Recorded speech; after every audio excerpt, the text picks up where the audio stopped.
We got Keurig, we got Star Adidas. Wars. Wow, we're going to talk about that right away.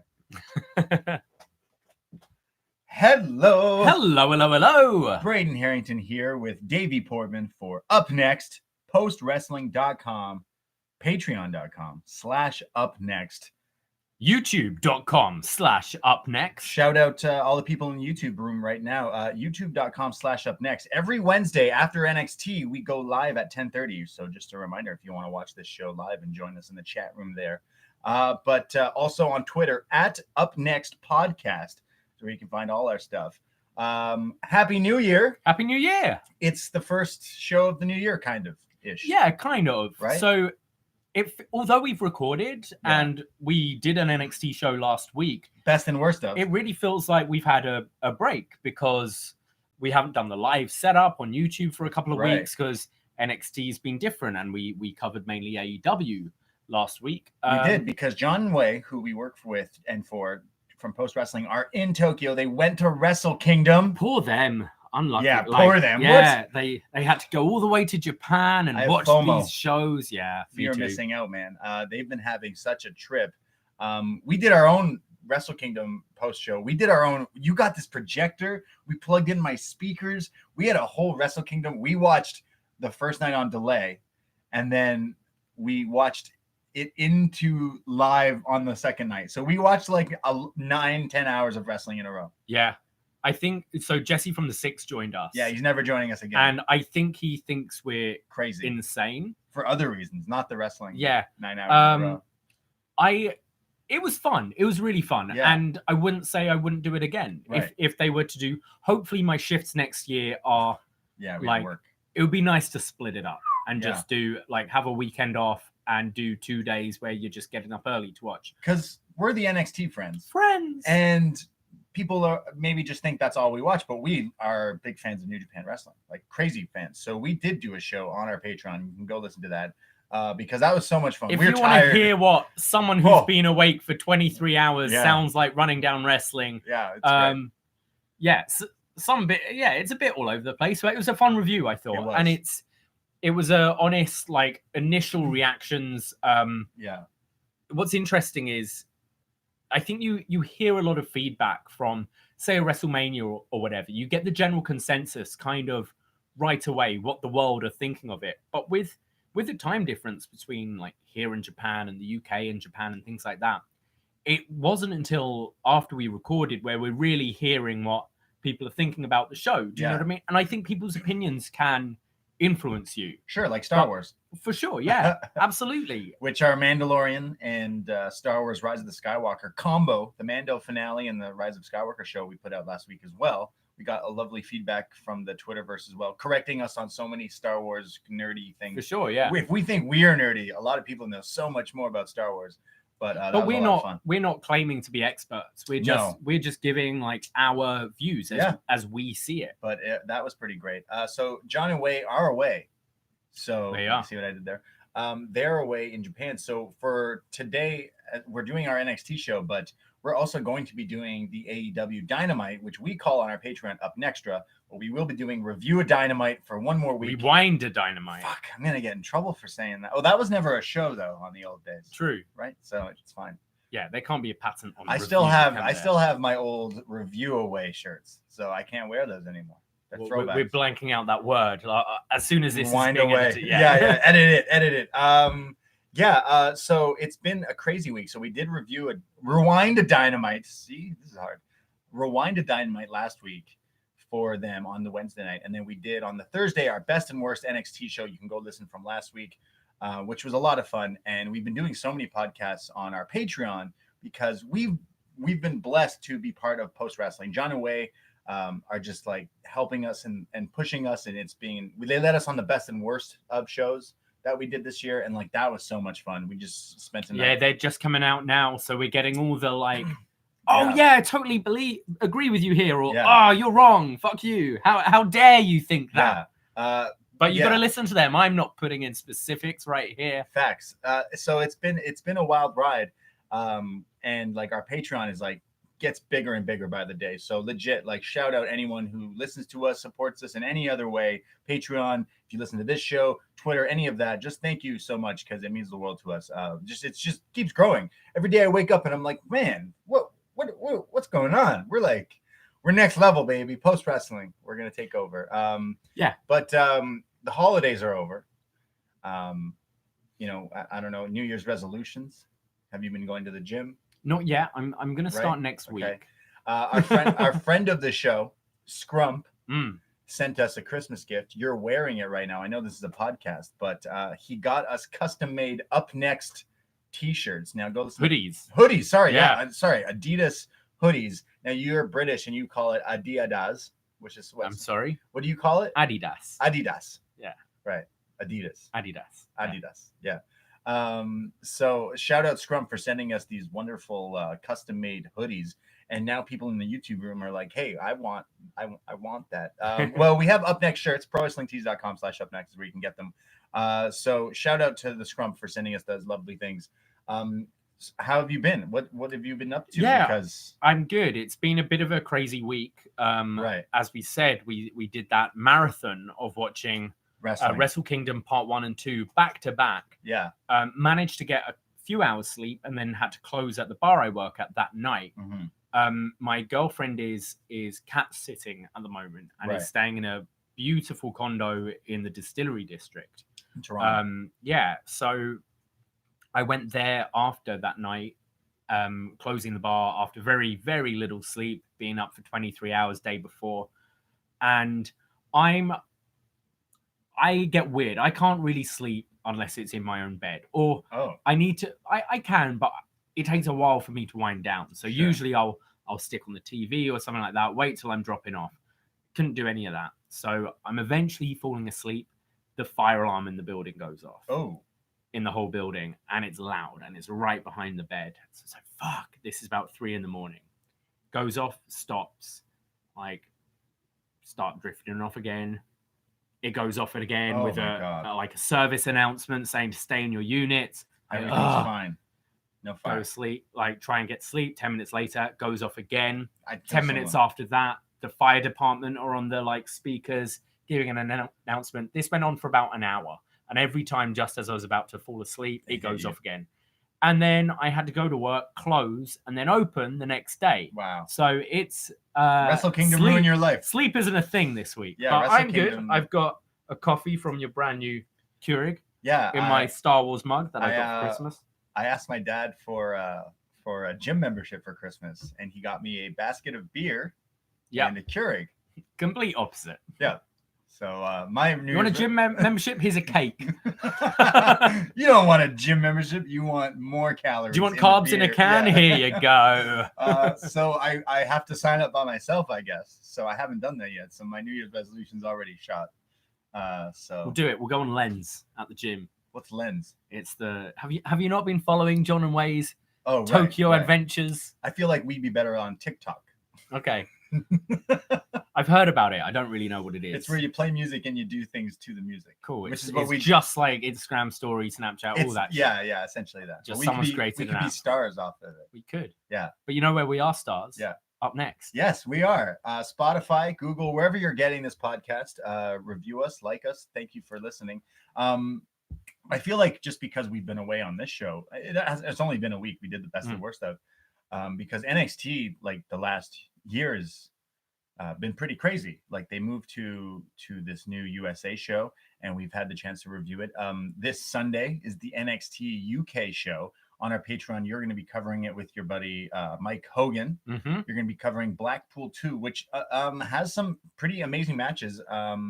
There's a match on there. The main event is what some people are kind of groaning at, which is Walter defending UK title against Joe Coffey. Joe Coffey, fucking Gallus. This will be the third UK takeover, and Joe Coffey or Joey Takeover, shall we call him? After this, we're going to be calling him Joey Takeover. Listen, I'm taking a sip of my coffee in my Scooby-Doo mug right now. This is the only coffee I like, and not the coffee from NXT UK. NXT UK it's an interesting thing because now they have this new deal that's going to take place. So maybe more people will be watching it. Maybe they'll put more effort into it. But this Sunday also is Tyler Bate versus Jordan Devlin, which they're hyping as match of the year. with their hyping his dream match. Yeah, so it already was that. I've got a massive problem with that. Yeah, because there was a match voted.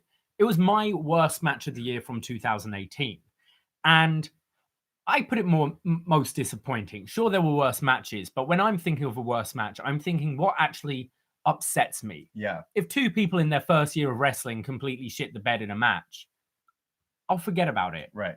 But when you're hyping up AJ Styles, Shinsuke Nakamura, WrestleMania in a stadium setting, I saw the Wrestle Kingdom match. It was phenomenal. Pardon the pun. Yeah.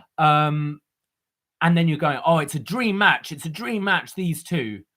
You can only fail, really, can't you? You're making me too hyped for it. The fans can be like, oh, these two against each other, yeah, that's hot. That should be a good match. That's a dream match, some might say. Yeah. You can't promote it as that because you're only ever going to disappoint. Whereas you look at something like Buddy Murphy, Aleister Black, who've had a couple of really cracking matches on both Raw and, what was it, TLC? Yeah. Was it? Really good matches that people, no hype for it at all. And some people who aren't familiar with their work, didn't watch NXT, didn't watch 205, go, oh, who are these guys? These guys are great. And I feel that with Tyler Bate, Tyler Bate, Jordan Devlin, where they should absolutely deliver.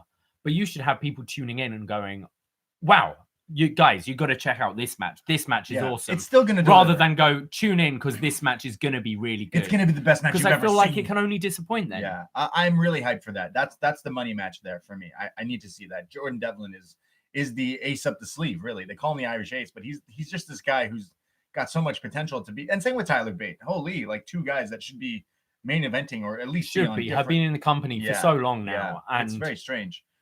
So that TakeOver Blackpool is happening, and there's a crazy multi-tag ladder match. That should be awesome. Yeah, again, it's happening on Sunday, so go check that out this weekend if you're watching. If you're big, because they're trying to push this NXT UK show.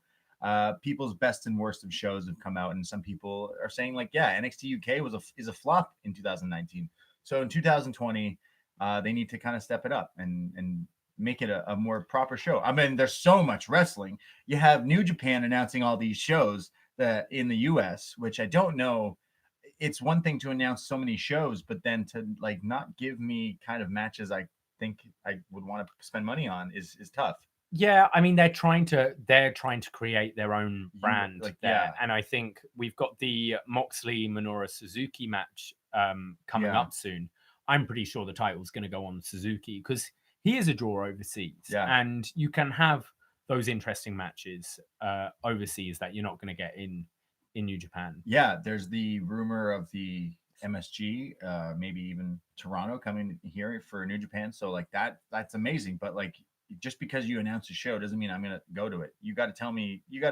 I got to have a match. I always say this about cards. Like you could say, hey, there's this indie show coming up and it sounds cool. What's the matches? Who's on it? I need to at least know who's featured on it. Like card subject to change, but like, come on. I don't want to spend money to see Lance Archer versus Tai Chi. Cause like, sorry, I'd rather go out on a Friday night. I don't know. Yeah. Like that's just me being, I guess, really critical, and I'm a big fan of the last weekend they did with the Wrestle Kingdom. So I just found, I don't know, maybe I'm being too cynical against some of the cards that they've put out because they're like, look, we're coming to Florida. We're coming to these cool places. And this is what you're getting. Well, that's not what I'm watching. Like, that's not what I watch. But they want to try and create something new. And it's going to take time. Yeah. And you're not necessarily going to, and hopefully just the name New Japan Pro Wrestling will sell enough tickets to start with. Yeah. And then maybe we'll be talking about, like someone like a Carl Fredericks could really catch steam. And it's like, he's exclusive to like NJPW USA. Like then it becomes a draw. But you kind of got to let these guys go out and try themselves and have a couple of names. So like a Suzuki going over. Yeah. But you're not going to have Okada, Tanahashi, Ibushi, Kenta, all them every time because then it's just New Japan. So I think you've got to try and let them break out, and who knows, maybe it will. I want them to do good. There's so much wrestling in the world. Like there's only so much you can watch. I mean, Jericho made reference of the AEW crossover, the door there, but it looked like it was just a way to sell that match, which was an amazing match. Big fan of the Jericho Tanahashi match. Was not expecting it to be that good, to be honest with you. And which is in hindsight, it's ridiculous. It's like it's Chris Jericho and Tanahashi, who sure they're in the like twilight of their career, but they're just such geniuses in the ring that. Come on, of course it's going to be a good match. Well, I mean, again, we did do a review of it, but I would say my match from that weekend was Kota Ibushi and Okada because without a question. Because for me like as well. when the dude's face turns to Michael Myers, holy shit, Kota Ibushi was a scary dude. Killer Kota, yeah, really. Love that stuff. So I'm looking forward to watching some more New Japan because they got your attention off that weekend, definitely. So yeah, as you mentioned, a lot of wrestling coming up this month. Sign up patreon.com/upNXT if you want to hear our TakeOver Blackpool review. January is one of my favorite months in wrestling. I think because the Royal Rumble is one of the hottest events of the year. I feel it's one of those events where non-wrestling fans like it, lapsed fans want to watch it, and we're going to have a couple of Royal Rumble themed shows starting tomorrow with a new episode of Best Match Ever, where we're going to be looking at the best non-Rumble Rumble. Yeah, Night at the Rumble. Night at the Rumble, baby. What's the best match that ever happened at the Royal Rumble that wasn't the Rumble? And there have been some cracking matches, and we've had loads of suggestions on Twitter and stuff. Yeah, so shout out all the suggestions. We've gone and watched them, and we're doing a show where we run them down and compare them and kind of debate what is the best match to ever happen at a Rumble. And yeah, there's already a few that are probably popping into your head. We're going to talk about them. So I'm super excited for that. I know a lot of people were fans of the Survivor Series game. We did a fantasy draft with the Survivor Series in November with John and Wei. And we're tinkering about with another game for the Royal Rumble. So we're going to be doing that with John and Wei and a fifth member. And we'll be having our own fantasy Royal Rumble. So that's also going to be on the Patreon later this month, along with your usual movie reviews, and we'll have Worlds Collide on the free feed.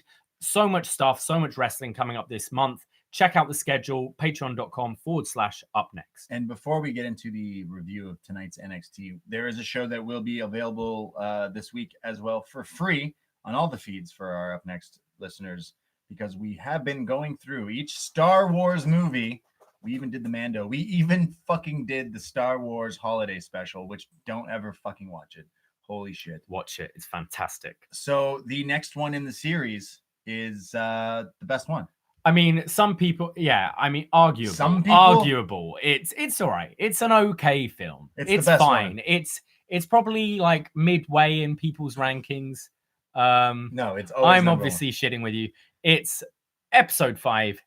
The Empire Strikes Back. Yes, The Empire Strikes Back. We're going to watch that and talk about it all for free on this very feed, whatever feed you're listening to this as well, coming out this week. So Star Wars, The Empire Strikes Back, the best Star Wars one. We're going to get super nerdy into this one because it's the best one. Have you done the Ben Solo challenge? Have you heard about the Ben Solo challenge? So in Rise of Skywalker, there's a scene where Ben Solo, Kylo Ren, goes... Spoilers. He goes, and does the Han Solo, pose, like shrug, shoulder shrug. So now everyone on Twitter is doing the shoulder shrug. You just got to do the Ben Solo challenge. It's the internet has weird challenges. Is that what Riddle was doing today? Maybe that's what he was doing. The Riddle challenge. His was more like he was smoking out of that lightsaber bong. Definitely. We'll get to Matt Riddle's promo. Definitely. I guess that's it. We should just talk about NXT. So let's get into it. Let's go into it. The first official NXT of 2020, NXT from January 8th, 2020. We return to Full Sail. Now, the last time we were here, we had a big ending for the year. I'd say a title change in Shayna Baszler has been dethroned by Rhea Ripley, the new women's champion here in NXT. Rhea Ripley starts the show off coming down to the ring with the title. Right away, shout out to Australia. I hope everyone there is safe. Shout out the entire world right now. It's just so much awful stuff going on. So they heavily promoted that. A lot of the Aussie stars here are promoting like, hey, help out if you can to the Australian forest fires. Rhea Ripley comes down here and she says that she did what everyone thought she could do. She defeated Shayna Baszler. they've moved on from Shayna Baszler, but here comes Toni Storm from NXT UK. Now, I don't know if you're familiar with these two, but they've had a series of matches. Rhea Ripley is the current NXT Women's Champion, but she was also the first ever NXT Women's UK Champion, in which Toni Storm then defeated her and took it from her, which then Kaylee Ray defeated Toni Storm, who is now the current champion. Just letting you know the lineage. Yes, that's what I meant. Toni Storm says what I just said. She says, "Look, Rhea, you're the new champion. That's amazing. You beat Shayna. However, I've beaten you. I've beaten you twice. And this Sunday, I have a chance to become the NXT UK Women's Champion when I beat Kaylee Ray and become a second champion. And when I do that, then I'm coming after you, Rhea, to become the NXT Women's Double Champion." So Toni Storm, big fan of Naito and his big win last week at Wrestle Kingdom. She wants to become a double champion. Rhea Ripley is laughing, saying, "Huh, you think you can do that?" She says, "Yeah, if you've got the guts, Rhea, I'm challenging you." And well, here comes the NXT UK Women's Champion, Kaylee Ray. She says, "Come on, Toni. Why you haven't even beat me yet. You're not going to beat me because I'm better than you." And before she can really even get the meat into the promo of anything, because Kaylee Ray you wouldn't know she existed if you didn't really watch NXT UK. You're like, oh, they have a champion over there. Io Shirai's music hits. Now my ears perked up. Io Shirai comes down to the ring. She stares down all these women, starts speaking in Japanese, says something along the lines of Ichiban, legit saying she's the number one, then looks at the title on Rhea Ripley and says, in English, "Mine." So Io putting her cards in the hat here. Bianca Belair's music hits. It's just chaos, music after music. Bianca comes down. She says, "Look, girls, I got 20/20 vision, and it says that I'm better than you." And then she looks over at Kaylee Ray and Toni Storm and says, "You don't even go here." Mean Girls references in my wrestling is forever a huge pop for me. She doesn't even go here. And Toni Storm sells it like, like she's been ejected from the ringside from a referee. Candice LeRae's music hits. She comes down before she can even really say anything. She just comes down and smiles. Yeah, she's like, "Hey." And then there's a big brawl. Yeah. And all the women get in a giant fight. All 6 of them are fighting. I could only just imagine Teddy Long coming out and saying, "Hey, this is going to be a tag team match, playa." It is now a 6-woman tag match that is starting. William Regal has buzzed down to the referee. They did okay, we got word from William Regal. It's now an official match. And when we come back from break, it's a 6-woman tag. So that starts right now. So Rhea Ripley, Candice LeRae, and Toni Storm versus Io Shirai, Bianca Belair, and Kaylee Ray. Before we get into the match, do you have anything to say about the chaos that was? It felt kind of raw. It felt so raw to me. Not in the good, it felt like Monday Night Raw. I get it. You're trying to highlight some of these new women in the division. You've got Worlds Collide coming up. You want to showcase everyone, show that they did this not long ago. I mean, but just before War Games, really, with everyone kind of being involved in the title picture. It was fine. I thought some people sounded better than others. I think Bianca Belair stood out to me. Io as well. Just the simplicity with Io, but Bianca just sounds way more natural. Confident. And she's like, confident, and you believe her that she thinks she'll win. The others are just, now my music hits, I come down. Candice LeRae, I'm a big fan of, but way too smiley today. That's a problem in wrestling.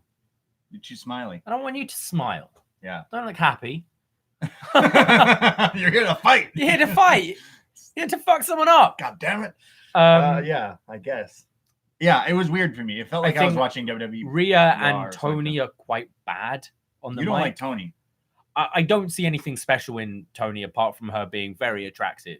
Right. I think she's a very adequate wrestler. Oh, I think I've seen her live a few times in Smash Wrestling and some of Progress that have come here. I think she's quite fine. I'm a way bigger fan of Toni Storm than Kaylee Ray.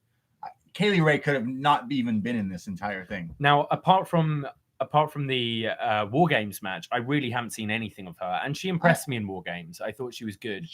I've watched her quite a bit, even before she was signed to NXT. I've seen she was a developmental kind of not a jobber, but enhancement talent in NXT quite a few times before. Yeah, it was strange. It felt like Raw. I was so strange. This is the first thing we like. Rhea Ripley coming out, yeah, but just felt executed. I get the idea of it. It just seemed paint by numbers. Yeah. WWE booking right now. Let's have a 6 women's match, and you saw. No one really cares. It was weird, but the match starts now. Rhea Ripley, Candice and Toni, Io, Bianca, and Kaylee Ray. Io is in the ring and she hits a flapjack, then a basement drop kick on Candice. Bianca blocks Candice from tagging, hits a suplex, tags in Kaylee Ray, who then hits a swanton bomb onto Candice. Sorry, they keep stopping her from tagging. Bianca hits an awesome spear on Toni Storm. Toni then eats these like knees in the corner from Io. Then Io connects with the butterfly backbreaker, which she hits so beautifully. She goes up top. The Genius of the Sky goes for the moonsault, but Bianca tags herself in. Io Shirai is pissed off about this.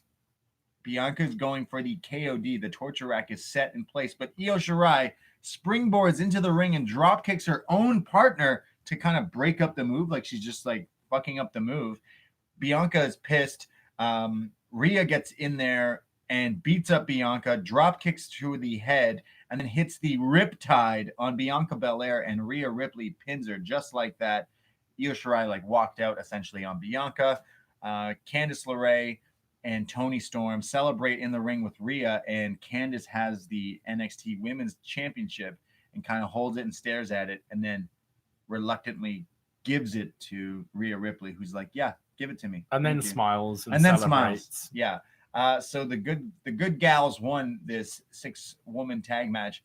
Even the match itself, like there was a little bit of storytelling, but it wasn't anything that I was like, okay. I thought Bianca Belair stood out the most out of these. I thought she showed good aggression. I thought her spear looked awesome. You come out of it and the feud set up. She lost, but there's a feud set up and it's her and Io. Yeah. So, this felt very paint by numbers to me.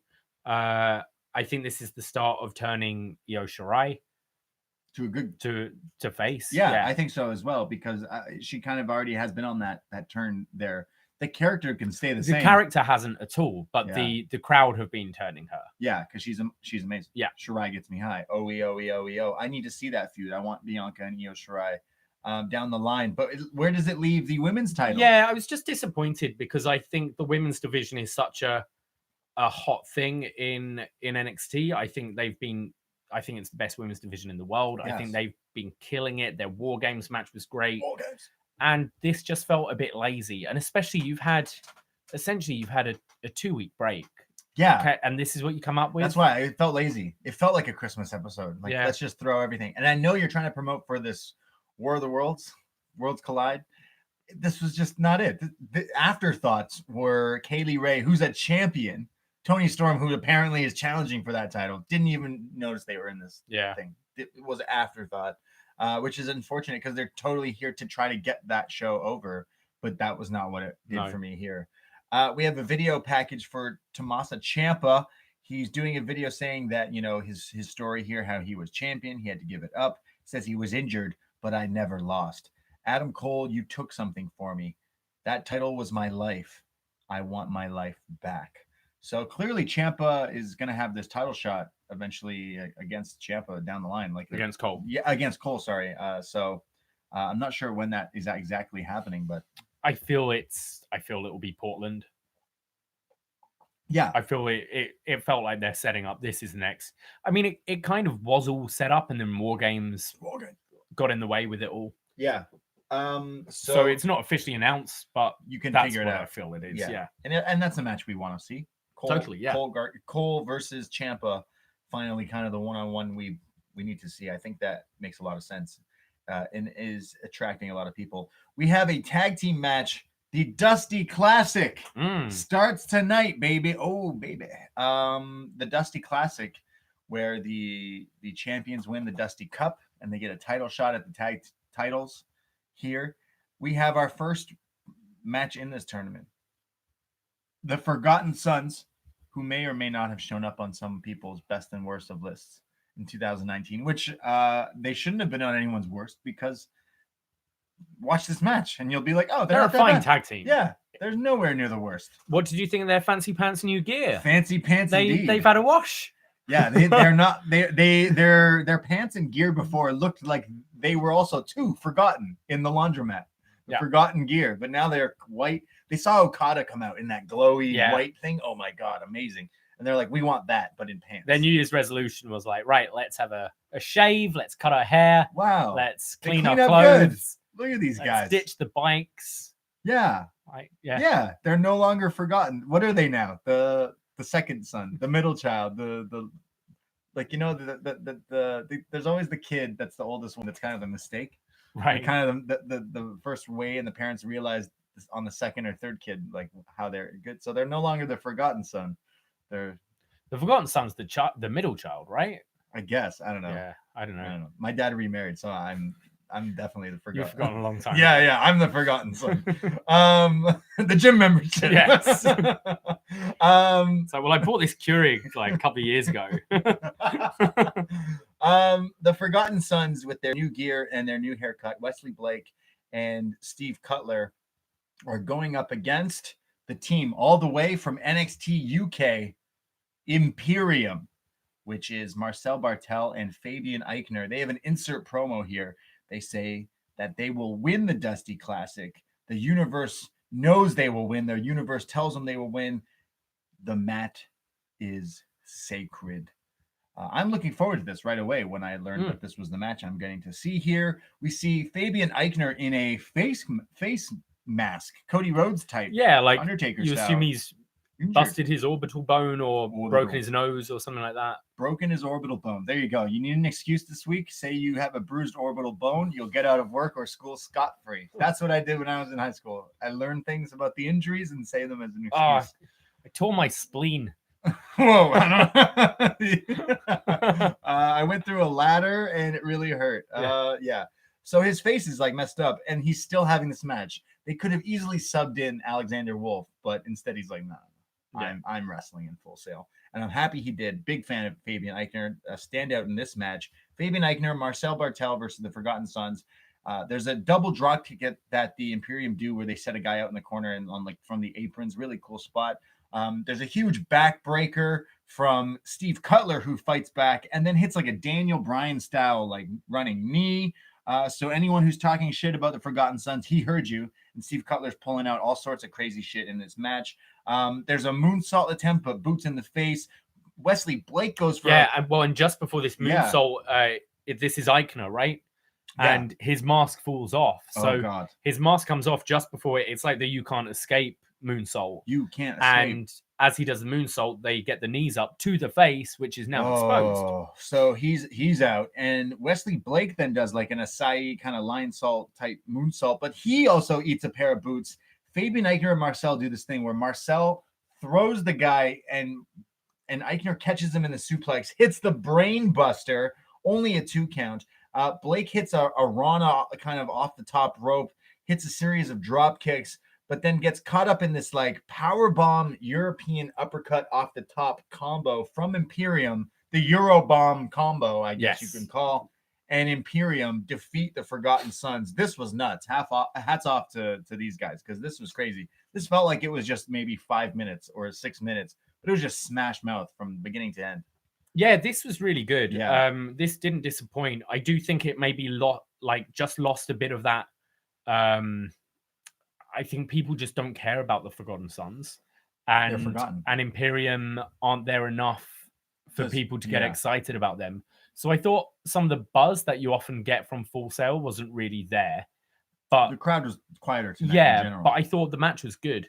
Now I was thinking that they'd be doing the final of this at the Waltz Glide event, but then you've got Imperium and Undisputed in that big main event. So could you see Imperium maybe winning this and somehow the tag titles being on the line in that 4v4 match? Oh, I don't know, because I imagine Imperium wins the tag titles at TakeOver Blackpool, And then it's Undisputed versus Undisputed. So did they confirm, because the winners of the Dusty Classic haven't always gone to challenge for the tag titles? No.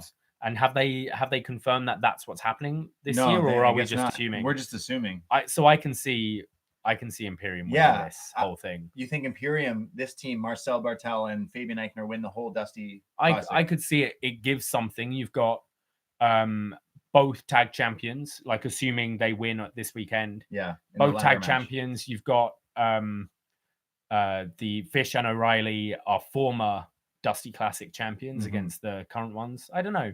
It's interesting. They're a team you could see. I could see them winning because otherwise you're putting this on TV, a title match, because the tags aren't being defended. Not in that match, definitely not. So I can see these guys going all the way. Imperium versus Undisputed Era at Worlds Collide should just be no titles whatsoever. Yeah. Tony Storm teasing a double title thing is interesting too, because then how the hell do you get a title? It's the Naito thing now. Well, what, the titles just morph into one? Like, what happens? Yeah, I can't see that, because you're gonna have both on the line, or interesting. Yeah, weird.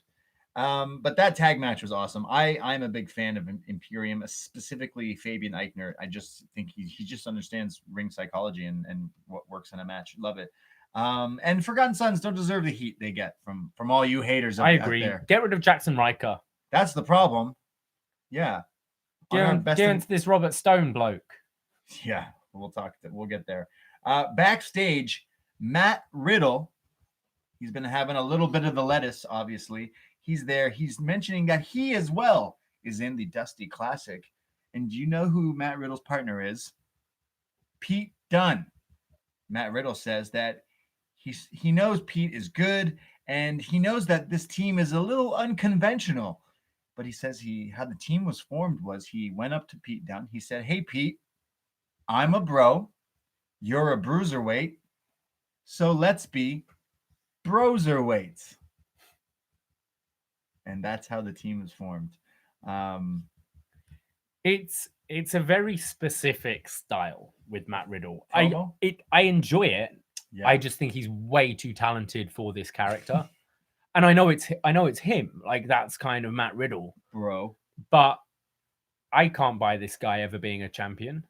Like, cutting promos like this. It's funny. I'm entertained by it. Yeah. But I can't see you getting serious about anything. It was so weird. I'm a big fan of Matt Riddle. I just found this like laughable. And I mean, that's the thing. They're going for the odd couple thing here with Pete Dunne, who's always so serious and moody. Maybe that's the gimmick should be like, hey, we're gonna be a team.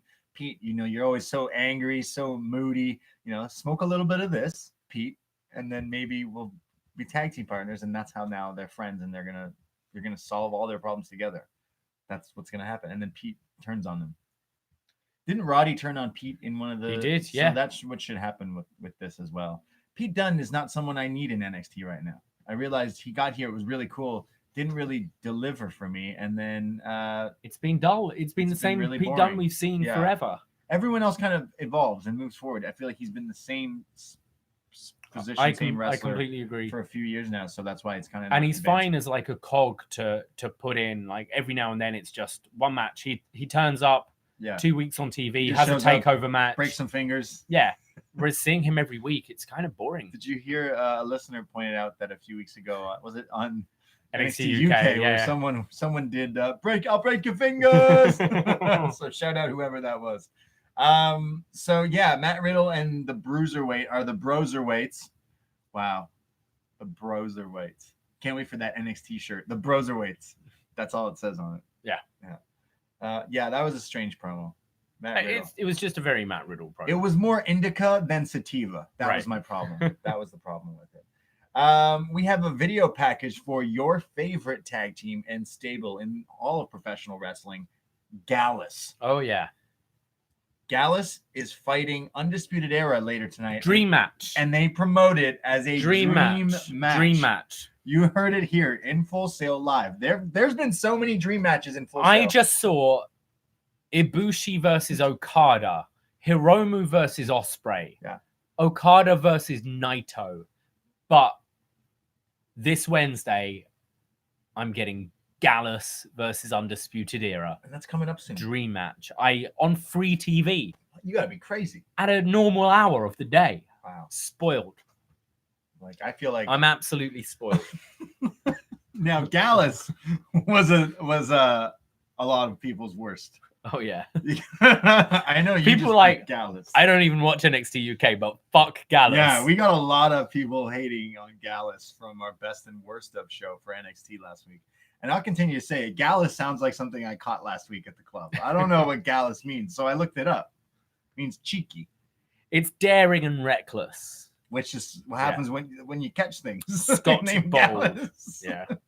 What? It means bold? Bold. Yeah, bold, daring, reckless. Gallus. Well, they're going to have a match soon against Era, but first, we have another match.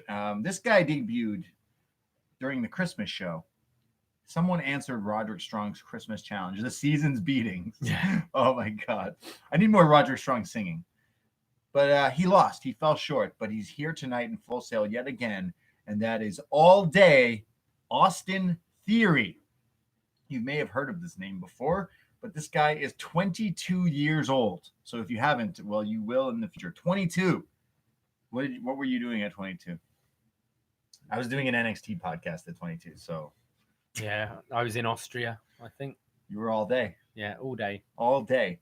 Austin Theory is going one-on-one with a returning superstar here, Joaquin Wilde, not Joaquin Phoenix. Yeah. Joaquin Wilde, who maybe one day will win a Golden Globe too. Shout out Joker. Yeah, well done. But you may know him formerly as DJZ. Yeah, we saw him in the breakout tournament, the classic tournament that happened earlier in the year. Well, last year. Right, the classic. Yeah. Banger. Joaquin Wilde comes out with you've seen the movie Alien? Alien and Aliens are like one of my favorite movies. Two of your favorite movies. Yeah, sorry. Joaquin Wilde obviously loves those movies too because he comes dressed like the alien, like the xenomorph. Right. He's wearing like this hat thing that's the head and then it's got the eye. Like, what are you wearing? Your DJZ gimmick is over, but he's still the tremors of it still linger throughout his wrestling. It's strange to me. He should just go full on DJZ. Well, I think we haven't seen him enough. He was playing the DJ in the breakout tournament, but we've only really seen him twice on TV, haven't we? The DJ gimmick, I watched TNA when he was there, and the DJ gimmick is something that legit could probably get over, EDM crowds and stuff like that. Like, that's a funny gimmick, and it's annoying. It's heel. He would always go bah, bah, bah, bah, and yo, it's annoying. Yeah, it gets you heat. Here, it's just the trickles of it. So I'm like, okay, where are we going? You're putting your toe in the water, but that's not going to get you wet. But that wasn't the idea. That he wasn't the focus in this match. This was to get. He is back from injury, so they didn't really they could have tied it differently to give it maybe even a bigger. I felt he was just the male equivalent of Caden Carter today. He was the enhancement talent. He was, yeah. He's no Raul Mendoza. No one is. Really? Back-to-back champion. Yeah, back-to-back. Next back-to-back best of NXT, best enhancement talent, 2018-2019. Shout out Raul Mendoza. Just enhancing that division. Yeah. The whole of that promotion. It's great. And then on the other end of the spectrum, shout out Worst Gear. Spoilers. Oh, right. Sorry. Yeah. It's behind a paywall. yeah. No, it wasn't. That one wasn't. Oh, no. True. Yeah. You'd have heard it by now. Austin Theory, DJZ, Joaquin Wilde, going one-on-one. Austin Theory is very technical. He reminds me of almost like a Roderick Strong or a Ricochet or something like that. He's got some flashy stuff, including this move where he knocks Joaquin down, and then as he gets up, he lifts him with a fisherman suplex. He's Wilde is flat back, isn't he? And he just picks him right up into the fisherman. It looks great. Yeah, this was really cool. And then hits up. Joaquin fights back, hits this pop-up Superman forearm, goes for a Rana off the top, but it's not enough. And all day, Austin Theory hits the TKO, the fireman carry, into the cutter and gets the win there. And you were like, hey, he didn't hit his move that we've been watching him in Evolve. Yeah, so his main finisher on the indies in Evolve and stuff is Ataxia, which... Ataxia? It's kind of... That sounds like a disease. It's in a sort of pedigree position, but just hooks one arm package. Package, and then throws up into almost like a bitter end F5 face plant thing. Complete shot, flatliner. Yeah. Yeah, it's a package, like not the package pile driver, but the package lift up into a flatliner. It looks really cool. Taxi? Ataxia. Taxidermy. A taxidermy. Yeah, sure. I wonder if it's because it's quite similar to like Bitter End. The Bitter End. But way cooler move. Like, how many people have we seen with the TKO? I hate the TKO. It's so overdone. I think this kid's really cool, and then he hits the TKO, and I'm like, okay, that's not gonna help you. But I thought this Austin Theory though is fantastic. He's got a really great promo in him. I think he just understands it. He's a great wrestler, very fluid. Yeah, looks great. Like, he's gonna be a star. Yeah, like if this guy is an NXT champion, even a world champion one day, I'd be very surprised because he's so young as well. If I'm Vince McMahon, I would be putting him, hot-shotting him to Raw right now. Like Tyler Bate is incredible and he's young, but he's like, you look at the traditional sort of the guys Vince likes. Yeah, Bate is small. Sure. Like he's strong, but he's small. Mm-hmm. Austin Theory he looks great. He talks great. He's not the biggest guy either, but he's a bodybuilder. Yeah. Like he's pretty big. Yeah. I see money all over this guy. Yeah, when I watch him, and he's only 22, so he still is like learning different things. Yeah. Finding a move is one of them. That's my only critique. Don't hit the TKO. You know what happened to Mark Miro when he used the TKO? You know what happened to him? Someone fucked his wife. That's what happened. You can hear all about on the Worst of show coming out. Someone's been tweeting me about something I said on that show, and it's about Mark Miro. Oh, really? Brandon from New Jersey. Oh, yeah. He quoted me saying something about wrestlers and Mark Miro. And okay. Yeah. Yeah, just use a Taxia. Way cooler move. Yeah, or just come up with a new one. You're creative and smart. He did a fisherman suplex from a guy who was laying down. Yeah. I think you can figure out how to hit some new moves, which I'm sure he will. Maybe tonight was like really last minute, and he's like, cool, I'm hitting this tonight. But I need to see more of Austin Theory all day. Kanye West all day. Damian Priest is backstage. He's in the main event tonight. The Fatal 4-Way #1 contendership for the North American title. Damian Priest. He's with his ladies. Yeah. And the VIP and his Blade. Was Brandy Lauren one? I didn't see. No, she's with Dream. She wouldn't do that to Dream. No. Who's probably injured. He's gonna come back soon. He's ready. Women get bored quick. Like he's been away. Trust me, I know. No, he's with other Evolve superstars. Right. I'm sure. Women Evolve. Damian Priest is backstage with these women. He just hangs out with a bunch of women at one time. That's cool. I can respect his practices. He says that I will be champion. North American title. It's my time. And Damian Priest is the test of time. And when I become North American champion, that's how I will live forever. So we'll see if he becomes #1 contender. I feel like his character, he doesn't look like Blade, but he acts like Blade and he sounds like Blade. So his voice is crazy. So maybe he is Blade. Deep. I don't know. Is he Blade? I don't know. He doesn't reincarnated. He doesn't look like Wesley Snipes, but he sure as hell acts like him and dresses like him. So I don't know. You tell me. Am I off? Is Damian Priest just a reincarnated Blade or a vampire? He's a vampire. Yeah, he's definitely a vampire. Like that would be a swerve where I'd be like, I like that. Really? Yeah. The amount of stuff you shit on. I know. You'd like if he's like, I am legit a vampire. Say he like get out. No, say like if you have to witness like the Fiend and all this like stupid malarkey, just stupid god awful like mystical horror. I love horror movies and I like wrestling. There's not like the only good crossover is The Undertaker, and then he's amazing. People non-wrestling fans know him, but I feel like if you just were like, yeah, this guy's a vampire, you'd be like, all right, let's go with it, just do it. We have a fucking alien on AEW. No one bats an eye. Yes, they do. They've all been shitting on it. I love They've gone Statlander's an awesome wrestler. Why the fuck is she an alien? What? Statlander is amazing. She's a great wrestler. Yeah. Why is she an alien? That's pretty much what everyone's saying. Wow, we need some. Don't make this dude a vampire. Make him a vampire. He's gonna go all the way to the top. He said it recently in an interview that it took him a while. WWE kept saying no to him, and then now he's here because they're like, look, we're only taking you if you can be a gay vampire. It limits him. If he's a vampire, he can never do those stadium shows. They'll just book him later in the night. And is he going to be the main event? Or maybe that is his thing. It's like, I can only go on last when it's dark. Wow. We just booked like WrestleMania 31. It started at like 2 p.m. Right. because of the time difference. Yeah, I saw Sting's WrestleMania debut in the daytime. In the daytime, Undertaker coming out in daylight. Yeah, but he's just dead. He's not a vampire. How? Yeah, you. We have him in a match, and he's coming down and just burns alive. Whoa! he can't wrestle. He forfeits the match. Wow. I mean, yeah, book it. I don't know. I'm down. Sure, I'm down now. It's way more. Just to build to that moment. Let's pretend someone out there's gonna lie to me and say they're more interested in Damian Priest. But if he becomes a vampire, you're gonna be like, oh, okay, yeah, all right. Because right now, no one gives a fuck. Let's be real. No one cares about Damian Priest. He's the guy who loses in the match. Yeah. He's been impressing, I think. He's an impressive. Yeah, I don't want to be. And it was actually really cool. We'll get to the match, obviously, but we've seen the Dijakovic Lee combo quite a lot. Adding him to the mix, another big athletic dude, I thought was pretty cool. But we'll get there. He just what? Imagine if Wolfgang was in that match as well. I thought you were saying if Wolfgang was a werewolf. Then we're getting into some fucking weird shit. I don't know. Like he's just backstage with his ladies. He's dressed. He's acting like a vampire.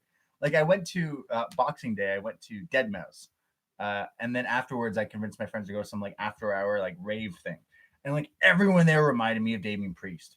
It's fucking 4:30 in the morning in a darkened like rave club. Why are you wearing sunglasses? And why are you wearing chains on pants that don't usually put chains on? You don't have a wallet attached to the chains. Yeah. Why are you wearing them? That's what he reminds me of. Did you ever have a chain? No. I look like someone who had a chain. I had a chain at school because you don't wear school uniform here, do you? I did. You did? Yeah. Okay. Yeah, I had my locker keys on a chain. Wow, you're cool. In my pocket. Wow, are you a vampire? Keep them safe. Didn't lose them. You and Damian Priest. You're two alike. Like two peas in a pod. Yeah. Me and Damo. There's no garlic in that. Let's go to this next matchup. That's another spot you do, isn't it? What? Just a hardcore match. You just put up crucifixes and garlic. Yeah. Get the pin. I've been watching a lot of Buffy lately. And, right. I know all the ways to get. I went to the ROM, the Royal Ontario Museum near our house here. They have a exhibit on bloodsuckers. Okay. And like leeches and bugs and a lot of the things were bats. Right. And then there's like a little section on vampires. So I learned so much about vampires as well. So there's so many creative spots you could do. Never invite them in. If you invite them in, you're done. You're fucked. Yeah, you're so over. Like you're fucked. So if you invite him to a match, you're technically. Could he bite you? Is that a DQ? We're getting too technical. He'll have 5 seconds, won't he? To bite you. I think a bite you get about 5 seconds. Right. It's like, hey, break that hold. Oh, yeah. Break it up. And the only way to kill a vampire is to a stake through the heart. That's illegal. Yeah. In a match. So it has to be a street fight or Transylvania street fight. I'm already booking nothing this guy ever does. Possibilities are endless. Nothing this guy ever gets will be as creative. Okay, you won me over. Yeah, exactly. Tell me I'm fucking wrong. Tell me I'm wrong. Everyone loves this booking idea of Damian Priest as a vampire, which is nothing like this next match. Tonight's dream match. Up next in the Dusty Classic, we have Undisputed Era, Bobby Fish, and Kyle O'Reilly in a tag team match against Gallus. Now, this is not Joe Coffee. This is Mark Coffee. This is decaf coffee. Now, you hate Joe Coffee. You hate... No, I don't hate them. I just think they're in completely the wrong position.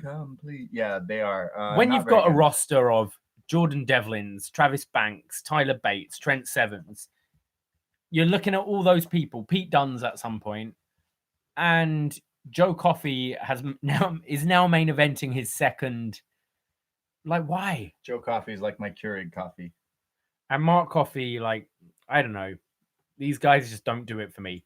It's fine. Like, there's a place for tag teams, but the position they are. I've watched the Coffees in ICW as well as Wolfgang. They are all boys from that era, but I don't know, they don't do it for me as well. I don't understand this.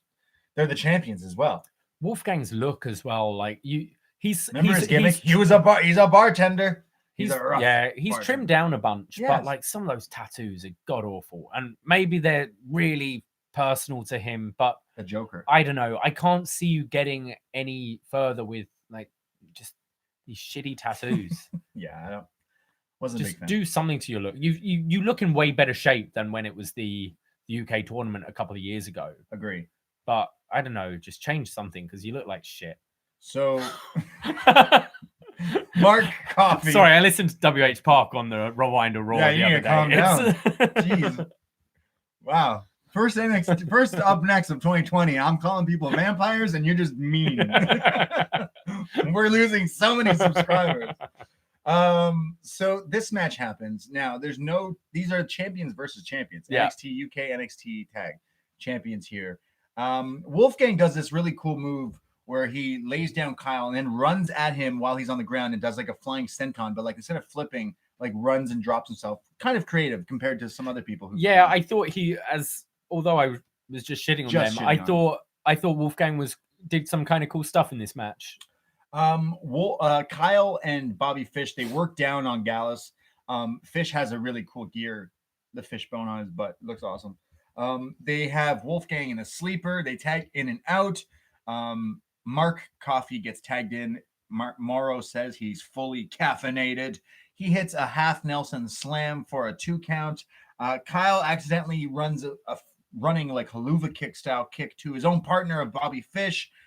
There's a catapult combo on Kyle, which connects into a Samoan drop from Wolfgang, but it's only a 2 count. They sold that the Samoan drop was the end of the match. So heavy. I was like, it's a fucking Samoan drop. Not even the Scott drop. The Samoan drop. Could have called it the Scott drop, like the Highlanders. Yeah. I'm Robbie. You don't even know who they are, do you? You didn't watch wrestling at that time. That was a bad time. I just try and avoid watching Scottish people. I'm joking. I'm joking. You're talking to me. I have a ginger beard. I have Scots in me. I've got Scots in me. Yeah. I like the Scots. Well, the Scott drop wasn't enough. Only a 2 count. There's a standoff between both teams. Roderick Strong and Adam Cole are on the outside here, kind of like hyenas barking at the match. Wolfgang hits this roundabout elbow. There's some move where Wolfgang, so all of Undisputed Era are outside near the ramp. Mark Coffey runs against the ropes, and then Wolfgang assists him in the air to throw him to the outside onto the other guys.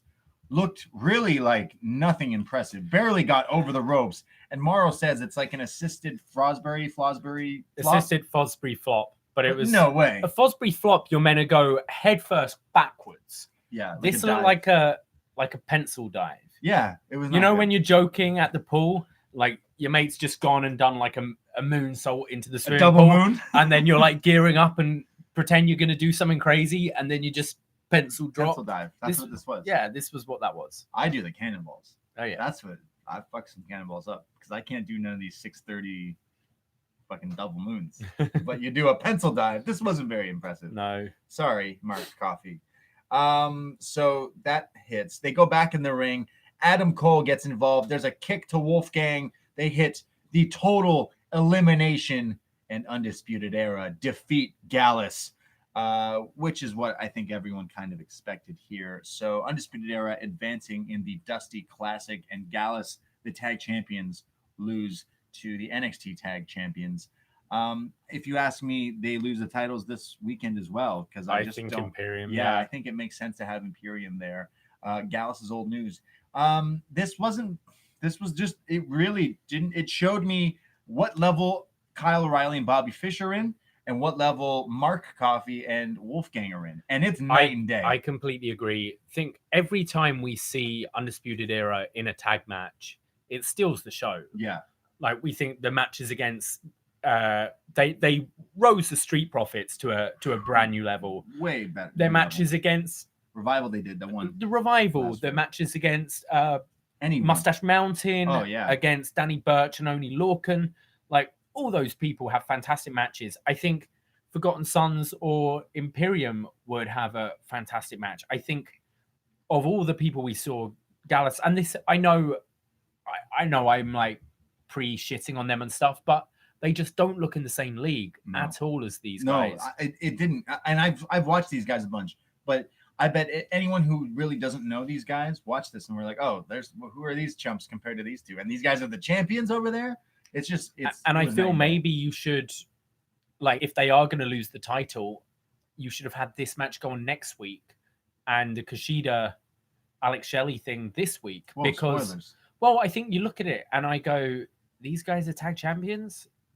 Yeah. If they're tag champs, I don't really want to watch this show. Exactly. Whereas if you had like the Imperium match next week and they have the titles at that point, you go, okay, these guys are good. And you had Imperium win and they're not champions, and then you just had these guys lose and they are exactly really backwards. But I didn't really fuck with this match because it just no, me neither. was just there, which is weird because it was all of Undisputed Era involved. So. Yeah. So they win somehow the cheeky ways. They beat NXT UK. Up next, Johnny Gargano, my best mate, coming out wearing my coat. And my trainers. Yeah, he's dressed like you now. He's dressed both like, of you dress like me. You both have the same haircut now, and you dress alike. Yeah. Clearly, you two are best friends. Best friend John. Johnny Gargano has a live microphone. He comes down to the ring. Johnny says that I've been waiting for a live mic because I've been waiting to talk about the Prince. You see, Finn Balor, you made me miss a takeover. And I'm Johnny Takeover. You see, you keep saying that your past is your future. And, well, you hurt me on that stage, on that ramp there. But you didn't finish the job. You see, you think you're the flag bearer, or that I was the flag bearer. You see, you were the guy here. You made this place. But then you got a phone call and you left.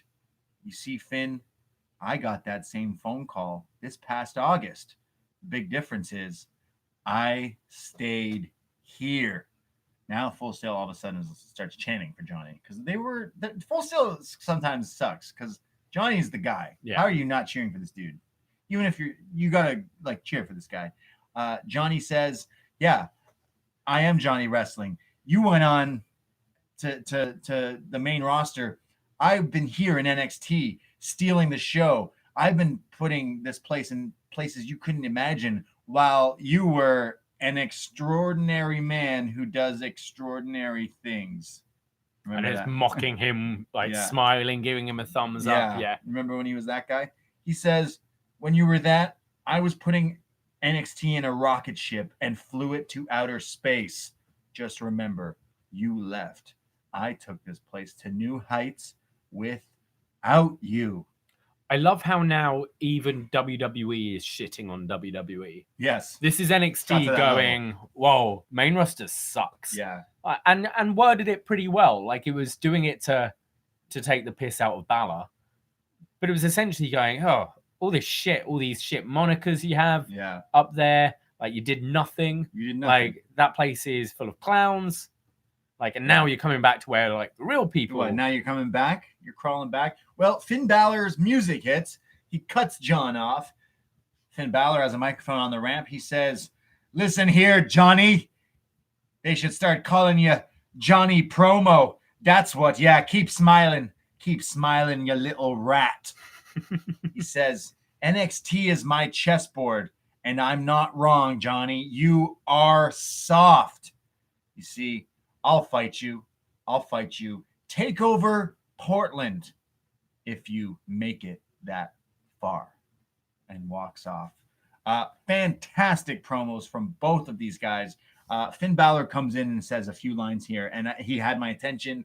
I love his heel Irish accent here. You little rat. Who do you think you are? You little rat. I fucking love that. That's so fantastic. The best use of him in so long. It just sounds real. He sounds angry. This feels more like a proper NXT promo rather than your opening segment. Yeah. NXT, it's like this was short. They had 5 minutes. Both so good. Both went out. Johnny was amazing. Cut a concise promo selling the match. Both sounded great. Both made me more interested in the match than I was before. Remember, they had Finn turn and kill Gargano, and now everyone was like, holy shit, we're gonna see Gargano Finn. The match got put on the shelf, and whenever they do that to a match, it usually cools it down. Yeah. Instantly now, watching this Johnny promo makes you want to watch this match. Fantastic job, Johnny Gargano. I always praise this dude, and I can't see how people don't like him. He does everything in wrestling properly. He's such a fantastic actor. I need to see this match. Him making fun of the extraordinary man and saying that, he did get a call to join the main roster. See, some people say that in August when he lost to Cole in Toronto, it was a send-off. He bowed. Regal came out. It was a goodbye. Yeah. And then we weren't sure what was going on. And then a few weeks later, a month later, with the whole move to USA Network, Johnny Gargano shows up, and people kind of just were like, "Oh, so he's here still." Now we know why. He says that he stayed. So it's like it's interesting that they intertwine that into the storylines. And I think this was just so good. This Johnny Gargano, underrated on the microphone here, and Finn Balor there at the end. I thought this was the best segment of the show. Yeah, really I agree. Yeah, check this out, because I don't understand people hating on Johnny Gargano. He does everything in wrestling. I feel we've been conditioned with your John Cena's, your Roman Reigns, that anyone who's been like prominently featured a lot, your kind of reaction is to kind of push them away. Yeah. The difference is both those guys were pushed to the top earlier than a lot of people feel they deserved. The difference is Johnny Gargano's like a fucking incredible wrestler. Yeah. He's a great promo. That's why he's there. This is your Daniel Bryan. Like, yes, 100%. The difference is they've gone with him right away, rather than with Daniel Bryan. It took them years to go, okay, let's go with it. Yeah, this guy is great. I think he's one of my favorites. Always in and out. And when you forget about him, he comes out and cuts a promo. We didn't even know he was going to be cutting a promo. And here he is. And he comes out, doesn't even wrestle. And I'm like, damn, man, you just sold me on a match. I already sold on it, but now I really need to see you fight, because everything you said is right. You did take the spot. You took this place to the next levels. Finn Balor made everyone realize, hey, look at this NXT thing that's kind of hot right now, and this Finn Balor. Then he left. And yeah, Gargano picked up the pieces. When I think of NXT, I don't think of Finn Balor anymore. I think of Johnny Gargano. And damn, this was fantastic. I really like this. We have a video package for the Grizzled Young Vets. They are the former tag team champions of NXT UK. They're just reminding you that they're a tag team because they're going to be in the tag team tournament for the Dusty Classic, I think, next week. But while we're on them, I really like these two. I think they're great. Yes. I really hope they get some promo time, because that Zach Gibson is so good on the mic. Good, yeah. And it would be really nice to see him show it off on NXT TV. I expect them to lose next week, but if they are going to be featured on Worlds Collide at all, this guy can. You talk about Johnny Gargano and Finn Balor's promo there. He's good. This guy and Full Sail will react accordingly. He could really get them over in a big way in Full Sail next week, and would make you interested in the Worlds Collide. Yeah, sorry. But I don't just want to see the match. The Grizzled Young Vets are JD. James Drake. And Zach Gibson. Yeah. Zach Gibson is fantastic on the mic. Yeah. I loved him in the UK stuff a little while ago, a year or so ago. But there's an announcement. Kushida is going to be taking a spot in the Dusty Classic, and he has a tag team partner. And the secret partner announcement for his next match next week, his partner is Breezango. Both of them. Well, I'm joking. No, remember when they did that? I kind of thought, because apparently Fandango's a little injured. Yeah, I could have seen it happening. Should be Tyler Breeze. I thought they missed an opportunity here. I think this could have been a nice surprise. I don't think Alex Shelley is gonna boost your numbers significantly. Spoilers, it's Alex Shelley. Yeah. The Time Splitters are reuniting next week on NXT live at Full Sail, but they give it away just like that. Yeah, it's not like he's going, and my partner is The Rock. Do you know what I mean? If you're thinking of ratings, Alex Shelley's not going to move numbers. I think it's great. I think it's what everyone wanted. But you could have even teased it next week, where Kushida's waiting for his partner, and some Men in Work thing happens, and Tyler Breeze comes out, and everyone's like, "Oh, fuck again!" And then Alex Shelley comes out. I don't know. I think I was robbed of the pop. They robbed a pop here, and big fan of Alex Shelley. I've followed him for so long. His Ring of Honor, his TNA days. Big fan of him. The paparazzi gimmick he did. Kevin Nash hired him to be his paparazzi productions. And he would follow wrestlers around and their family and shit. It's so fucking funny. Big fan. And the Time Splitters are amazing. And just to see Alex Shelley one time in a WWE ring do his shit, I'm pumped. I feel this is kind of the sort of deal that like Ciampa and Gargano came on to start with, which was a sort of one shot. You're here for this tournament. I imagine they'll have.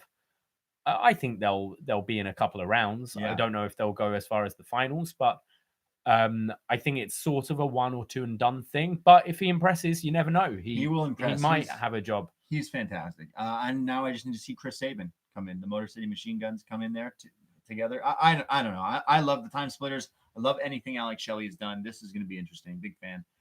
So that's next week. Time Splitters in action. They robbed the pop.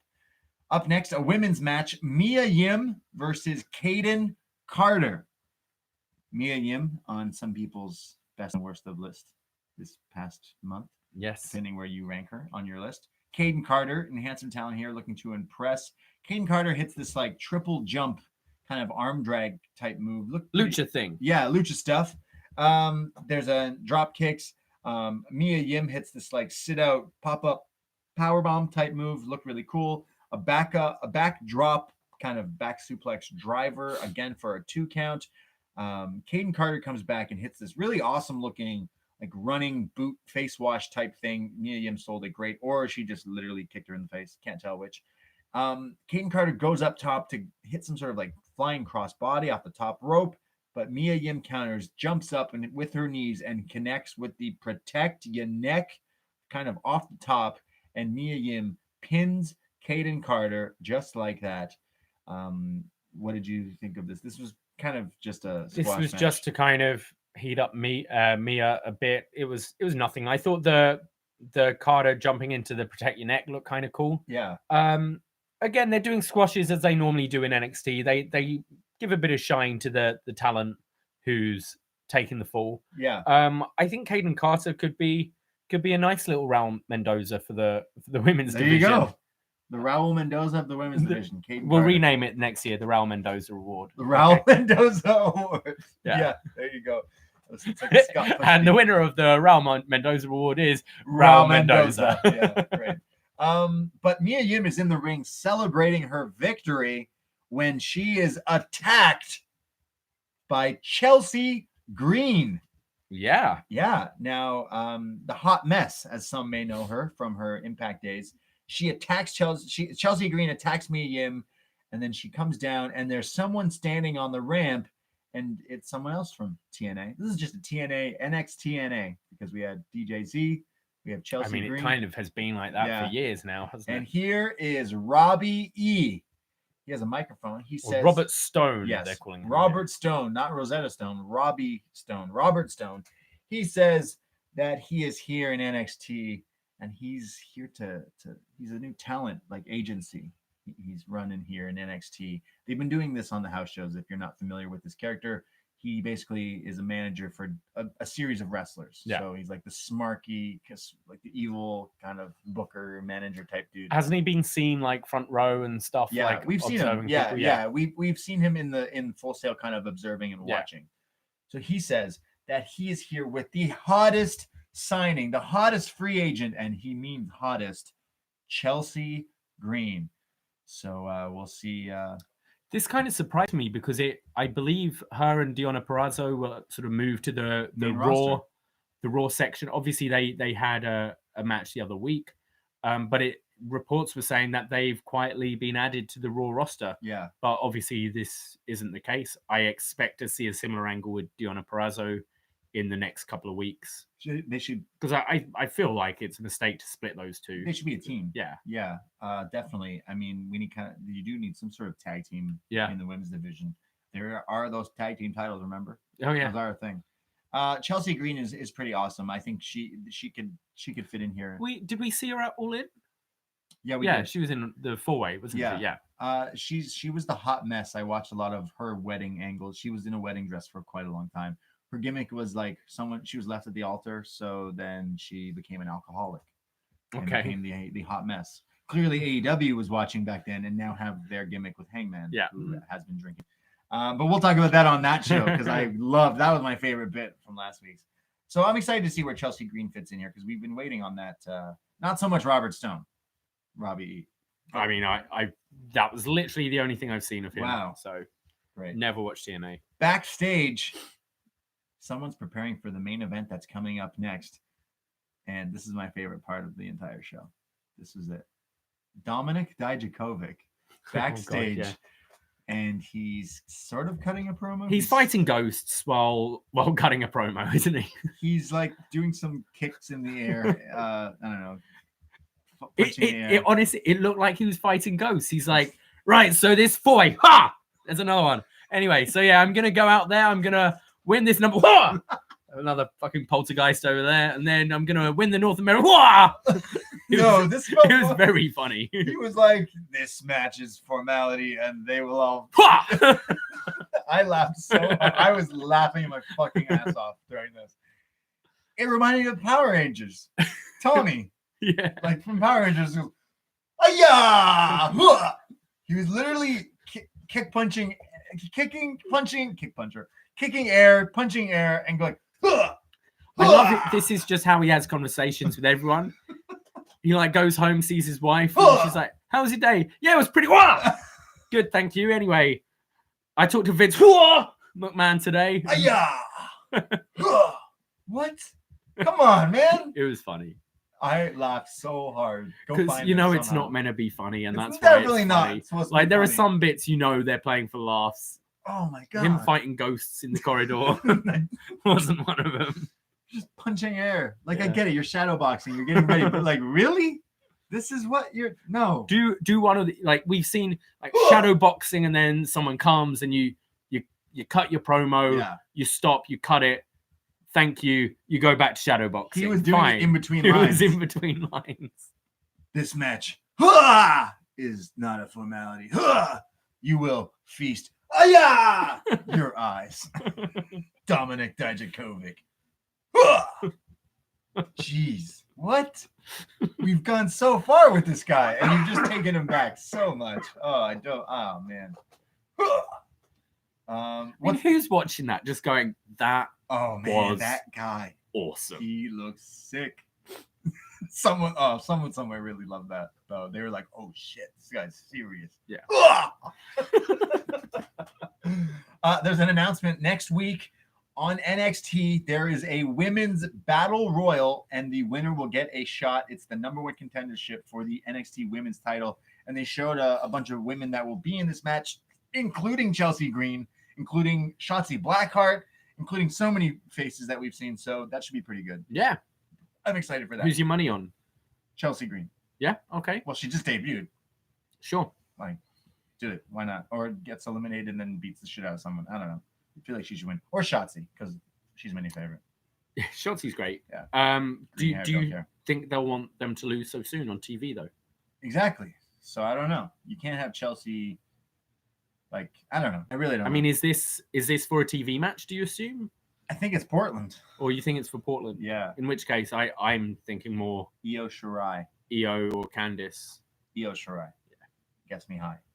All the time. Never knew that.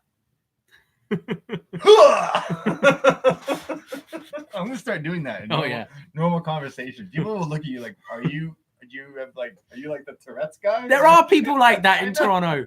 Oh, so yesterday I close at work, walking home. I'm walking with the bartender from last night, and this guy is the other side of the road just screaming. And I'm like, oh fuck. Sky Talker, as I call him. And I thought I picked up some like wings and a salad from work just in case I get peckish when I get home, which I always do. And we're like, oh shit, he's coming towards us. He's like, please help me, no one will help me. No. And I was like, here you go, there's some food there, enjoy it. And you saw his face, which was like, I wanted money for crack. Like his face was saying that, but it's like, but he's also giving me chicken wings and a Caesar salad, so I can't really turn it down. So he's like, oh, thanks. I was like, yeah, cheers. Wow. But we like knew he was scary. Wow. You gave him. So he was doing the Dijakovic on the other side of the street. You're such a nice person. I would never give anyone my free chicken wings. Like my chicken wings. My sandwich. Yeah. My sandwich. Like what? You gave him your chicken wings. I didn't pay for them. Still, you You had the chicken wings in your possession and you gave them away willingly. Yeah. Just a stranger. A stranger who looked dangerous. A stranger doing the Dijakovic. Did he look like Dominik towards Dijakovic? me? Yes. Was he as big? Dijakovic on crack coming towards me. Wow. Yeah. That's insane. There are crazy people in this city. World's a twisted place. Yeah. Just remember that. Main event time. Number one contendership. There's a lot of that going around. Number one contendership for the North American Championship. Keith Lee is in this match because he's the only one who got the entrance. Priest did. It then went to commercials. Cameron Grimes, Damian Priest, and Dominik Dijakovic. So Damian Priest, Keith Lee, Cameron Grimes, Dominik Dijakovic. There's a spot early in this match where Keith Lee and Dominik Dijakovic both have torture racks on Cameron Grimes and Damian Priest, like simultaneously, kind of showing off each other, like one-upping each other. This is like King Kong and Godzilla fighting like all the other like monsters, but they're like showing off like tag team. Yeah. It looked sick. It looked awesome. Which Godzilla King Kong, some footage of the new movie got leaked and it looks awesome. There's a series of like crazy counter for counter of like strikes and kicks and all sorts of crazy shit between Dijak and Lee, because we've seen them in their series of matches, but like they're teasing like just them going one-on-one here. Looked so awesome early stages in this. Damian comes back and interferes there and is like, get rid of this stupid shit. No one wants to see you, Dijak and Lee. And to get the heat, just forearms them. And Morrow says he is popping like Orville Redenbacher. And you didn't understand what he's talking about. No, I completely got it. But it was a Lil Wayne reference. Yeah, I know. Yeah, I know you're a big. What's your favorite Lil Wayne? Is it the Carter 3 or more so I Am Not a Human Being? What's your favorite Lil Wayne? Oh, it's neither of them. Oh. It's one of his B-sides. It's his early work. Yeah. Before he sold out. Right. Yeah. That's when I like Lil Wayne. Yeah. Little Wayne. Little Wayne. You're so sweet. I just Little Wayne. I loved Forever. That was a good one. That was a banger. You just searched Lil Wayne songs, didn't you? That's technically a Drake song. No. Featuring Lil Wayne. Yeah, but the Lil Wayne's bit's the best. Isn't it? Yeah, sure. And Love Me, that's a good one. Long as Matt, which is Love Me. That one. Yeah, you don't know that. Do you even know who Lil Wayne is? Of course I know who Lil Wayne is. It's Big Wayne's son. He's Birdman's son. Get it correct. What, Michael Keaton? No, there's a guy named Birdman who's a rapper. He's Lil Wayne's dad. Does he do it all in one take? No, that's Drake. One take Drake. Hmm. Why? Michael Keaton did Birdman in one take? It's filmed like it's one shot. Oh, really? Yeah. I didn't notice that. I watched the movie. Have you not? Oh, watch it again. There's no, like, there are cuts in it, but it's filmed like there's no cuts in the whole thing. Oh, interesting. Yeah, it's good. Okay. Yeah. Well, thanks for listening to our Birdman review and Lil Wayne review. There's an awesome spot in this match where Dijakovic has Damian Priest and he throws him, like hoofs him into. It's like a vertical suplex throw. Yeah, he has that move where he suplexes you but throws you when he does it. So he has it on Priest and he throws Priest into Keith Lee, and Keith Lee, Golden Glove of the Year here, catches him. And Damian Priest is not tiny. He is fucking big. Keith Lee catches him and then starts using him as a weapon. Battering Ram, battering Dijak, battering Cameron Grimes. They had to replay it. I lost my mind. This guy throws the other guy into you. You catch him and then use him as a weapon and then body slam him down. Lee then hits a power bomb on Dijak. He's just like, Keith Lee is now on the outside with Priest and Cameron Grimes. Oh, sorry, with Cameron Grimes and Dijak. Keith is just wrecking mans. Priest goes to hit like a tope and goes to like jump, but Keith Lee, Damian Priest is like, no. You catch me every time I do this. I'm smarter than that. Keith Lee keeps brawling, which then Damian runs and then hits the tope con hero over the like turnbuckle to the outside. It's like a step up one, isn't it? It looks really cool. Yeah, this was really awesome. Looked crazy. We come back from commercial. Lee is hitting headbutts. There's a lifting from the apron into the ring superplex on Priest from Lee, but then Dijak hits a moonsault, only a 2 count. There's roundhouses and a bridging German from Cameron Grimes. Yeah, He's in this match. He hits a super Rana on Priest. Grimes gets caught by Keith Lee, who just catching everybody.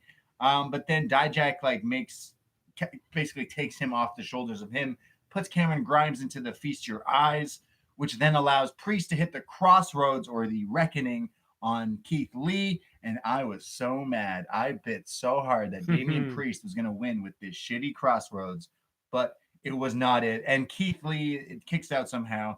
It's broken up from Dijakovic and Cameron Grimes. Keith Lee out of nowhere spot, that rising Keith Lee. Yeah, it's been overdone for me. It's been overdone like so fast. Yeah, I feel we saw it in the match they filmed at SmackDown. Yeah. He did it at Survivor Series. Did it on NXT. I feel like he's done it like 5 times in the space of a month. Yeah. It looks cool, but save it. The rising Keith Lee. Yeah. Keith Lee into your frame. The Keith Lee out of nowhere. He hits a double choke slam on Priest and Dijak. It's a Keith Lee joint here. He's basking in his glory. That's what the crowd here is chanting. They're hot for Keith Lee. Keith Lee then goes to run to dive to the outside onto Priest and Dijak. While he does that, he hits the ropes, turns around while running, and gets caught with the Spanish Fly or the collision course type move from Cameron Grimes. This looked insane. Cameron Grimes hitting a back. It's just fucking sick. But only a 2 count. Grimes then ditches Dijak to the outside. He's getting beat up and just runs up to the up the top turnbuckle and does a picture perfect moonsault. This was to nuts. the outside. Yeah, this looked fantastic. I recently said on a podcast that no one quite does the moonsault to the outside like Kota Ibushi, and I'm correct. No one does, but damn, Cameron Grimes would give him a run for his money here. Just picture perfect, just amazing. Cameron Grimes underrated. And if that wasn't enough, Dijak is on the apron, and Grimes hits the cave-in, the jumping stomp on Dijak on the apron. And white man can't jump, but Dijak is tall. So Cameron Grimes had to get fucking up there and get some height. And boy, did he ever. He hits that. He goes up top. He jumps into the ring.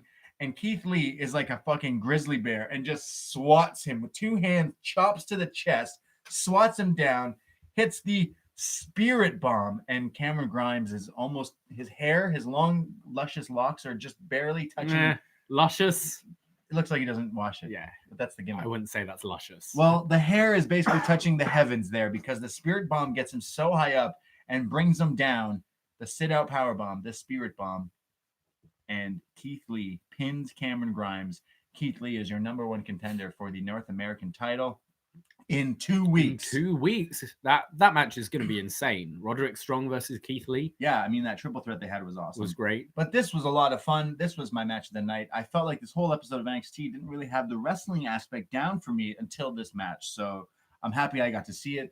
I want to see more of Cameron Grimes. I'm upset that he's kind of the fall guy here. I know a lot of people who are very negative about Cameron Grimes. A lot of it comes down to his look, which I guess fits the character, his sort of chest hair and long hair and beard. What's wrong with chest hair? Okay, nothing. I've got loads. Yeah. Talk with me.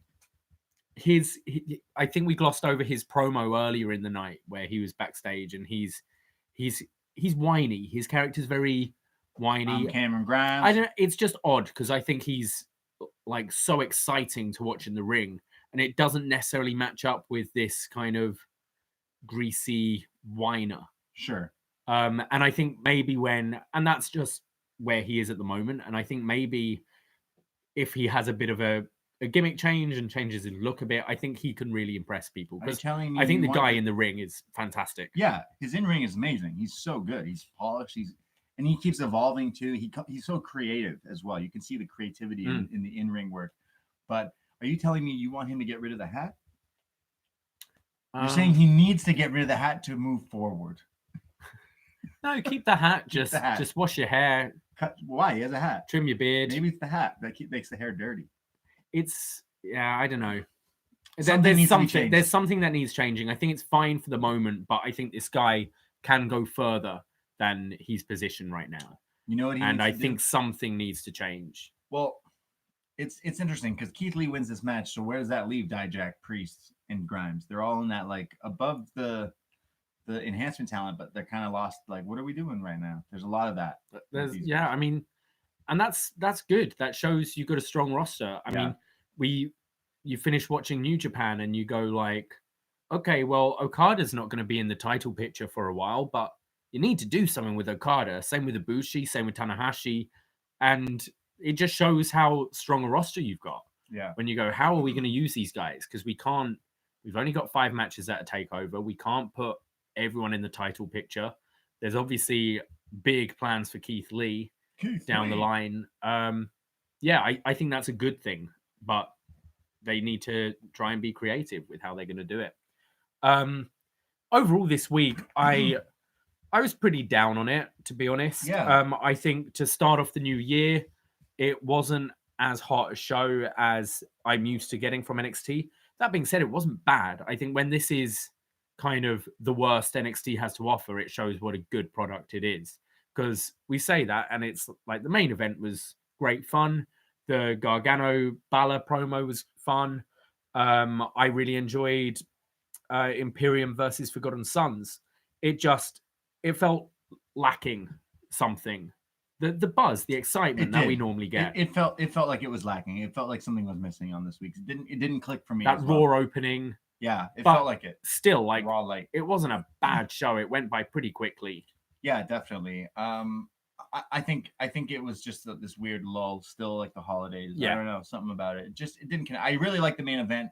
I will say my favorite part of tonight was, in fact, not the Dijakovic, but the Johnny and Finn thing. Promos, that was really, really good. So Johnny promo, baby. So that was NXT, January 8th, 2020. That's what we thought. Let's go to some feedback. Forum.postwrestling.com. On the forums there is where we post up every Wednesday night, and we take your feedback for the show. I'm going to start first here. Eva from London. Yes, the Shayna superfan. Random Baszler fact nobody asked for. When she was in MMA pre-UFC, she was also the strength and conditioning coach for her roller derby team, the Sioux Falls Roller Dolls. First NXT without Shayna, Wei Ting's female competitor of the year. And that's official as it gets. Won't lie, it feels a bit off. I will say the women's match to open the show leaves me with full confidence the division she dominated and stabilized is in good hands with Rhea. Everyone stood out and looked strong, though I don't see the Worlds Collide match being a unification match. Always enjoy Imperium, especially Eichner and Bartel. Hope they win the Blackpool ladder match. Austin Theory showed against Wild. His match against Strong was no fluke. This theory is a fact. Say less about the Gallus, the better. Priest is Blade minus the cool. Wow. So the Blade, I'm not off about this. I'm going forward. Very Blade. Yeah. He's so Blade. Balor, Gargano, Portland. Take my money now. Money is on Lee or Dijakovic winning this for Strong. Don't forget about Keith. P.S. Baszler winning the Rumble. Not a prediction. That's a spoiler. Yeah, I mean, well, we're still getting Shayna super facts, but Shayna's not even on the show anymore. But we don't know that. We don't know that yet. Shayna's gonna have a promo in a few months. When I got the call, they offered me main event of WrestleMania. But I'm NXT for life. Yeah, I wonder if she can spell the T properly. She's like, I think my girls will be out of a job if I move up. Yeah. Yep. We go to Mystery. Yo. Tonight's episode of NXT was pretty okay, although I have a few small complaints. Rhea's promo was all over the place, to be honest. She's just not very good at them. Io just coming out and screaming in Japanese and then pointing at the title and screaming mine. I wouldn't say she screamed this week. It was more like mine. It was more. No, you mean even the Japanese wasn't screaming? No, none of it was screaming this week. Calm, yeah. Was probably the highlight of that segment, though. The worst part was Rhea acting kind of like a whiny, raging arsehole as soon as Candice came out. Tony existed, I guess. So did Kaylee Ray. Yeah. I really hope they don't do a title versus title match at Worlds Collide. That is such a bad idea on so many levels. I don't think they're going to do that. They might be honest. I think it was just a little tease. Bianca being egotistical and trying to steal the victory pissed off Shirai, who may as well be a tweener after tonight, considering her attitude towards everyone. Guess we will be getting a feud between these two, which I hope Io wins. Imperium versus Forgotten Sons was okay. Austin Theory is cool and good. Undisputed Era versus Gallus. That was a thing. But I think the Arctic gets more heat than that match. It was definitely not good. Give Goldie back to Ciampa. see Chelsea Green has debuted on NXT. It'll be interesting to see how she does, considering she's still kind of green. Women's Battle Royal next week. It seems for once, I don't want Io to win. It's way too early for Rhea to lose the title. Don't think Io will win either. It'll probably be either Bianca or Dakota who wins. Title matches in Portland, and it seems really obvious Rhea will retain.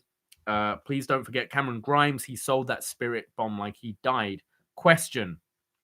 Rumors swirling around about Io being unhappy in WWE, according to Dave Meltzer, that is. What is your take on the situation? I feel like the rumors are BS simply because Io posted on her blog less than a month ago that she's super happy in WWE and NXT and has no problems living in Orlando now. Yeah, it kind of... I mean, I haven't read it. It sounds odd to me. Yeah, the rumors are that Io and Kairi are being, offered to go back to be stars back in Japan. But I don't know. It's iffy to report on what people are feeling, happy or unhappy. Yeah, I feel like that's odd.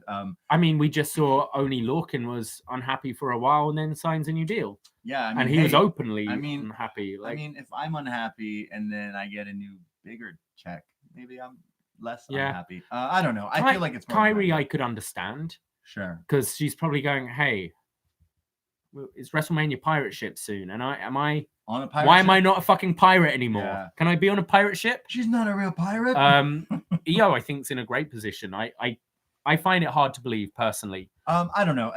That's more of someone's like personal life. I feel like in a creative thing that she should be put in a bigger position. In my opinion, Io? Yeah. I feel they're just waiting. It's weird. I don't know.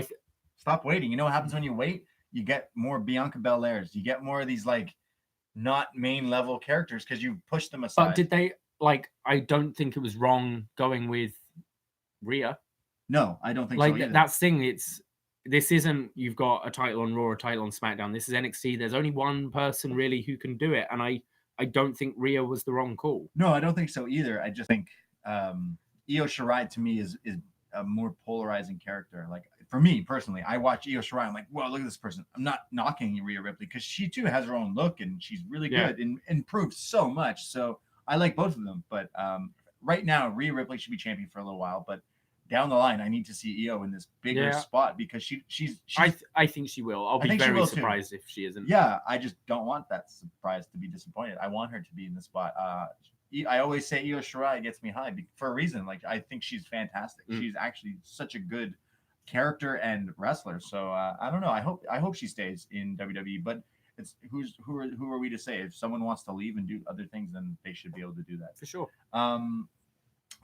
We go to Hugh from Melbourne. First, I want to say how classy it is of WWE to shout out the support for the fires here in Australia. Melbourne is not in any danger right now. We have had smoke blowing down a bit over the last week. Hope you're well. Hope everyone there is well. I have friends and some people over there in Melbourne as well were telling me the exact same thing. The one day I was like, "Hey, how is it over there?" They're like, "Yeah, it's not too bad here." And the next day they're like, "Yeah, I'm closing all my windows and doors. It's smoke everywhere." I'm like, "Oh man!" So it sounds terrible. Hope everyone's okay. The opening tonight was main rostery, but I'll let it slide. It shows the women's division will be just fine without Shayna, especially with the rumor that Mercedes Martinez has signed. Yeah, we didn't really talk about that. Oh, yeah. Mercedes Martinez, a big part of the women's indie scene, really, in professional wrestling past few years. And we've seen her in the Mae Young Classic. Apparently, she had so much like backstage presence there, like helping other women put on matches and stuff like that. So she's been signed. I think that's a great signing. And I feel like she could have a job for life now. She's definitely someone who will transition into a trainer or something. Yeah. Good for her. Yeah, really happy about that. They continue here saying, I did like, however, through the show, they did push the UK TakeOver show, but I hope they don't do a double championship match. Just have Rhea and Kaylee Ray defend their belts against challengers from rival brands. Ooh, that's a better idea. Yeah, instead of this double champion shit, have Rhea defend against Toni Storm and have Kaylee Ray defend against Io Shirai or something like that, you know? Io Shirai, NXT UK Women's Champion. Book it. The Imperium Forgotten Sons match may have been the Sons' best to date. Brutal, fast, hard-hitting. Maybe they should have sort these matches out with Birch and they should have had these matches with Birch and Lorcan. The Era Gallus match is proof that the Welsh boys should have kept the belts for a while longer. And he's talking about the Grizzled Young Vets. He's talking about Mark Andrews and Flash Morgan Webster. They're in the match next week. Yes. Flash Morgan Webster has changed his whole look. Like, he is bulked up. He did a comparison picture from what he looks like now to what he used to look like when he first signed. And I'm like, dude, I used to make fun of you. Instagram? I think it's on his Twitter. Flash Morgan Webster is this dorky-looking, Beetle-looking dude. Beetle as in the band. He's Jay from the Inbetweeners. He's Jay from the Inbetweeners. If Jay from the Inbetweeners was a Beetle. And I always looked at this dude and like I always thought like, who is this guy dressing like a mod? What is he, a mod? Yeah. Like, who is this kind of guy? And then I watched him and Mark Andrews in that tag team match at the TakeOver from this past summer.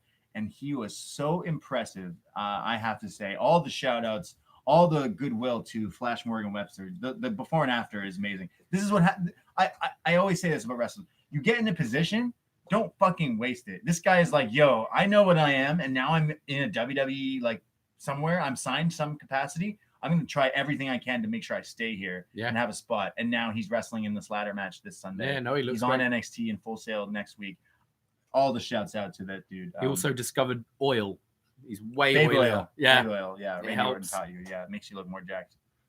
I learned that trick. Austin Theory, continuing here. Austin Theory is going to be an absolute superstar. Never seen a TKO look that good. In the finals of the Dusty Classic, are they going to be at Worlds Collide? Imperium versus Era is already announced. So I'm guessing it's going to be the Broserweights versus the Time Splitters. Wow. That sounds crazy. Who I'm absolutely delighted to see together. Weird way to debut Chelsea Green, although it's not often women have male managers, so that's interesting. Yeah, that's kind of cool. I agree. Yeah.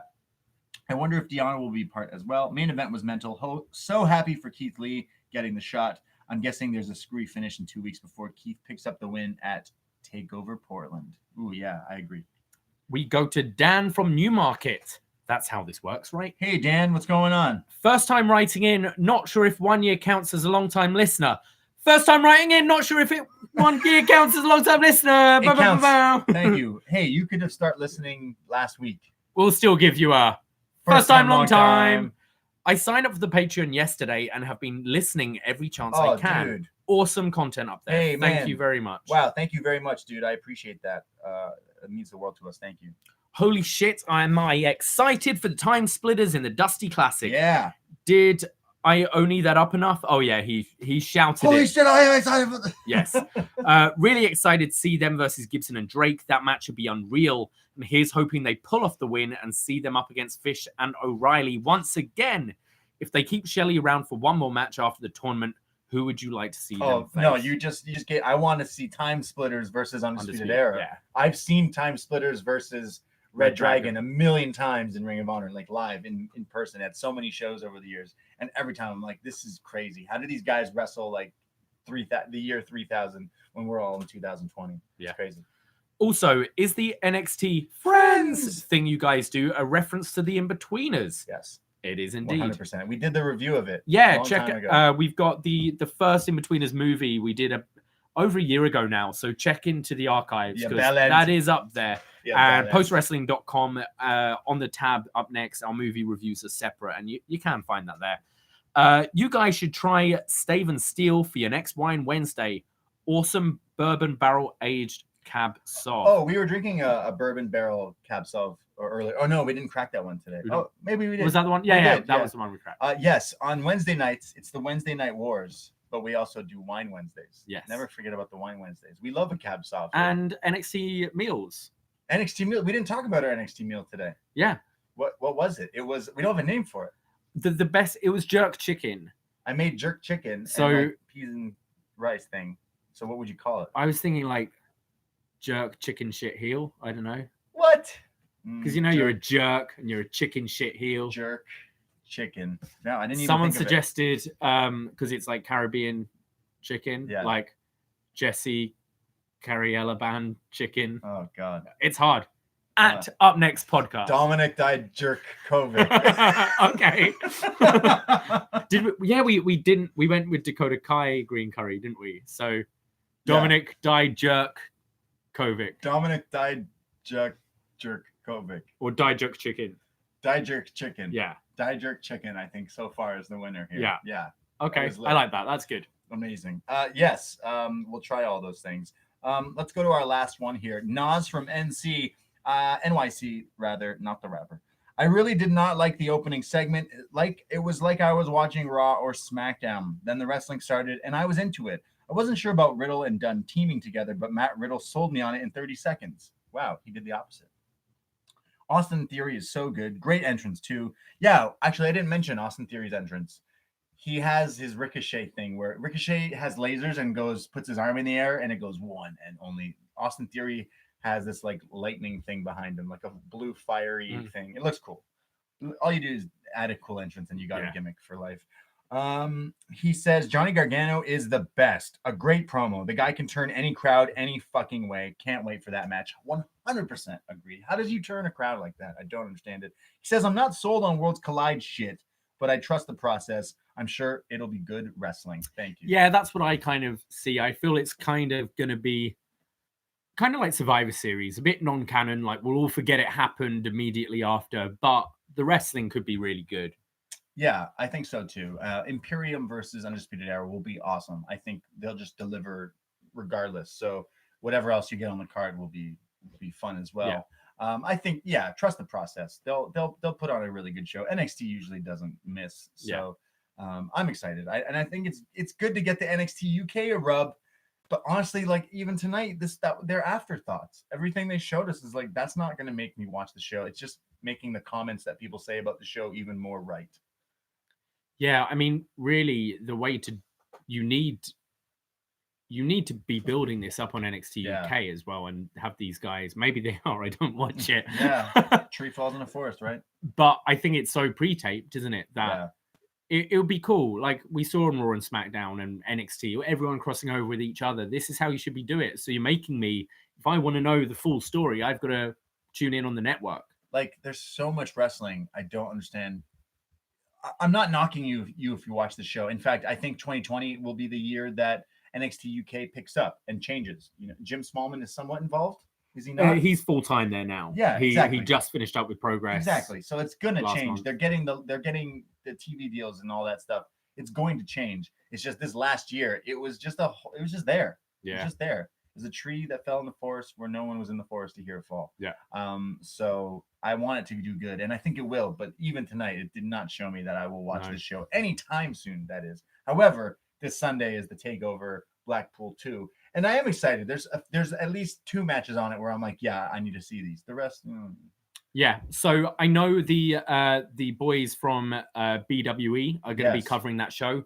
I'm going to be doing a show on our Patreon, patreon.com/upNXT with Mike Hogan, where we'll be giving our thoughts on the show. And just before we go, I want to say thank you to a few patrons for helping us keep this show free each and every week. And I want to start off by saying thank you to Tony Prosser. Thank you to Ventak. Thank you to David Stellato.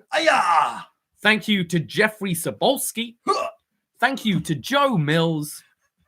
Oh, I'm doing it. And thank you to Justin Morris. Thank you so much. You're making us keep this free. We love doing these shows. We love it. So thank you guys. Yes, thank you as well to Chris Schultz. Joshi Saldivar. It's hard, right? Yeah. Jonathan Pine. Kim Chi. Delicious. And Robert Broke. He's not broke because he's a Patreon subscriber. Thank you very much to everyone listening to this show. We always keep it free every Wednesday. You can support us. You can follow us on our Twitter at upNXT Podcast. Again, patreon.com/upNXT. Every Thursday, we do an AEW review / Wednesday Night Wars kind of show we call the UpNextra. And then we have our best match ever, the best Rumble matches, non-Rumble. We have a few movie reviews as well as our Up Yours reviews coming out this month. We have so many things, and then we're just doing so many podcasts, and we're super excited. And you'll get us again for free tomorrow because we'll be doing Rewind a Dynamite Slash upNXT tomorrow on both this feed and the post wrestling feed. Yes, as well as that. And the post wrestling best and worst of 2019 shows are going to be available. They're on our Patreons already, but they will be available free for everyone everywhere. So so much podcasting, so much fun, and we love doing it. And because of you, we get to do it. So thank you, everyone. We'll be back next week with NXT. So follow myself, Braden Herrington. I'm on Twitter and Instagram. I am at the Bray D. And I am at Davie Portman. And you're showing me a picture of Hikaru Shida. Of course. Randomly. And if you follow us on YouTube, youtube.com/upNXT, you get to see shit like that. Like you showing me a picture of Hikaru Shida. Exactly, yes. Look, I'm from NXT. I support Io Shirai. I support, what is her name? Hikaru Shida? Hikaru Shida gets me. I want to meet her. Hikaru Shida, I want to meet her. Yeah, amazing. So we're going to get out of here. We'll talk to you soon. Thank you. Goodbye. Take care. Everyone in the world, things are going wrong. Things are crazy. But take care of each other. Love each other. Take care. Goodbye. Be safe. Ahoy!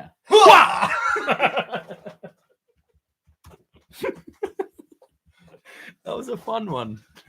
We went on for a while tonight.